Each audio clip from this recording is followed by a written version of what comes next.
Hello everybody, so today I am reviewing my, I think it was July TBR pick, which was The Night World Volume 1 by L.J. Smith. I loved this book. I'm really glad I got to read it. It's a massive book. This thing is like 1,000 pages. It took me forever to get through because it was so big, not because I didn't like it or anything, but just because it's enormous. Like, look at the size of this thing. But it was so good. 5 out of 5 stars. If you have not read this yet, go read it. L.J. Smith is an amazing author. She also wrote the Dangerous Game series, I think, and the Vampire Diaries series, which they obviously turned into an amazing TV show, and I love both the books and the show. Although I like the TV show a little bit more because I kind of forgot how annoying Elena is in the first few books. She really got on my nerves in the first few books, but then she sort of evolves and becomes a better person. But yeah, back to this one. This one is also a sort of fantasy. You have vampires, werewolves, shapeshifters, I believe, and then witches. And they all have a different sort of symbol in this, and this book is broken up into 3 different stories, and I think in the 2nd and 3rd volumes, and I think there's a 4th out now, the stories sort of intertwine and things become a little bit more complicated. This was a lot of world building. I'm sorry about the noise. They're doing construction in the apartment above mine. There's nothing I can do. Trust me, I've already tried beating on the ceiling with a broom. It didn't work. My mom told me to because we were both getting annoyed. It was kind of funny. Anyways, so if you've not read this, definitely go read it, but I'm going to get into some spoilers because I actually want to talk about the book. So, yes, come back when you've read it, and I highly recommend it. I have the 2nd volume on my shelf. I'm going to try and get around to it as soon as possible, but it's also a pretty big book, and so it might have to wait a little bit. I'm in a little bit of a reading slump right now. I'm not reading super quickly. I think that's just because I've had so much going on.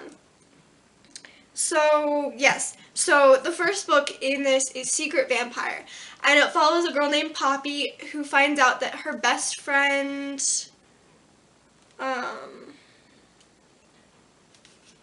James, I think? Yeah, James. So, she finds out that her best friend James is a vampire, and she finds this out because she is diagnosed with pancreatic cancer. And that sort of shocks everybody in her family. But James turns up saying, hey, I can fix this even if it's not legal in the night world for him to turn her into a vampire. And he turns her into a vampire. Like, that was so sweet, but at the same time, like, that whole storyline was a little bit creepy for me.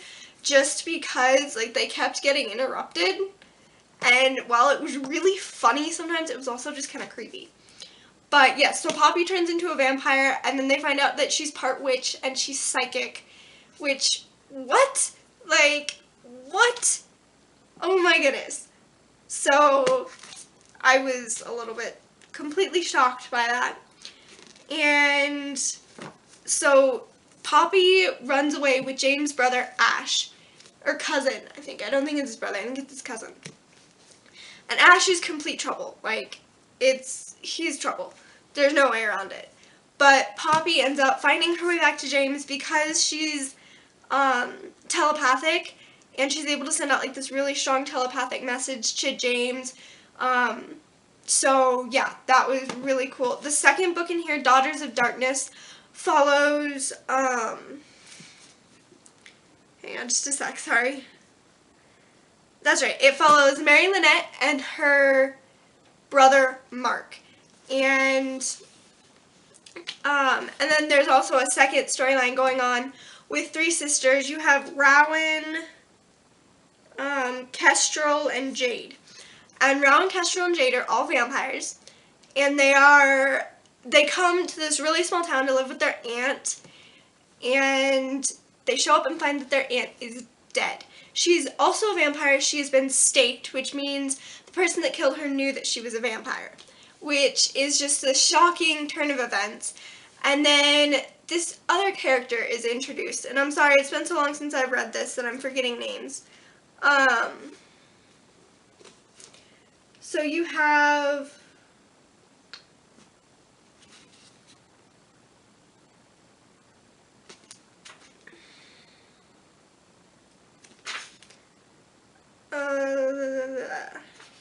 sorry, I'm having to look these things up because Jeremy, who is this sort of mysterious hot guy, and it turns out he's a werewolf. And in the end, he actually tries to kill Mary Lynette, but Ash, who is the cousin of James in the first book, comes in and like saves Mary Lynette, and they end up being soulmates. And that's another thing in this book. There's this really cool concept of soulmates, which is essentially the person you're meant to spend the rest of your life with. And some of what are called the Night Worlders, like the vampires, the witches, and everything, some of them believe in it and some of them don't. And some of them believe that your soulmate can be human, or if you're a vampire, it can be a witch or a werewolf. And some of them say it has to be within your own group. And that's just this really interesting, sweet concept. Ash, at the beginning of the first book, drove me crazy. I hated him. But then you see him with Mary Lynette and the way that she changes him and their romance, and it's just really cute and really sweet. And he ends up saving, she ends up saving him from Jeremy when he turns into a werewolf. Jeremy sets her car on fire. She dives into her burning car to grab a silver knife, and she kills Jeremy, which I was like, I could not put the book down during that scene because it was just, oh my goodness. So then the third book, Spellbinder, follows Blaze and her cousin, Thea. They are witches. And Blaze is this sort of seductive, sexy witch. She's all about like getting guys to like her, and then she completely wrecks them. Thea is pretty much the complete opposite, and even though she's really, like, she loves her cousin and everything, she's really mad at Blaze because this is like the 4th or 5th school that they're coming to. They've just been kicked out of another school, and she's trying to keep her sister from messing everything up.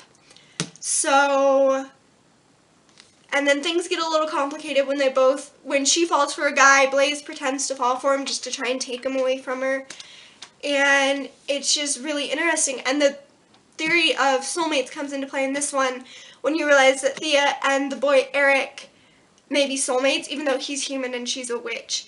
And in the end, they're caught because she accidentally releases this witch. And there's this whole scene that goes down with them trying to get the witch ghost back to where she's supposed to be. And she introduced Eric to the Night World, which is like punishable by death. But they end up trying to take her memories away, but Blaze sneaks in, and like instead of them giving her this memory serum, it's just tea. And so Thea keeps her memory and keeps her powers, and it's just, oh my goodness, such a good ending to the book. I cannot wait to pick up the second volume. If you've not read this already, do it, but be aware that it may take you a little while because it is a massive, massive book. The second volume in the Night World contains Dark Angel, The Chosen, and Soulmate. I believe it follows 3 other storylines, and then they all intertwine. So yeah, that's all I have for this video. If you've not read this, I highly, highly suggest it. Yeah, thank you so much for watching, and I will see you guys next time. Bye!